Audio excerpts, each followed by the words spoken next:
adege omah. Adege omah iki ora bakuh yen ora ana kuncine utawa sing ngancik. Iki nadyan mung kayu sing luwih cilik tinimbang liya-liya. Iki dadi sing paling penting. Suwunan disebut uga penuwun manggone ning paling dhuwur dhewe. Maknane nuwun panyuwunan kuwi donga.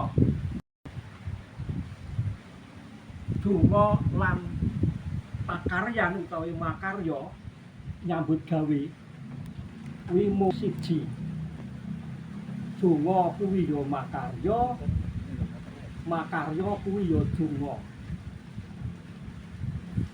Mulane awake dhewe bombong ati dadi wong Kristen ketemu wong Jawa, wong Jawa ketemu Kristen jebule ngene padha. Donga kuwi aja dipisah saka pakaryan. Jalaran pancen sakjatine utawa hakikate donga kuwi pakaryan. Pakaryan kuwi donga. Wong sing makarya kanthi sembrono kuwi tegese ora ndonga. Ora matur nuwun marang Gusti Allah.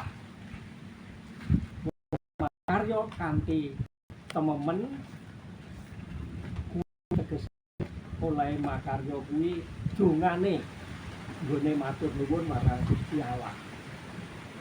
Mulo kita matur nuwun marang Gusti Allah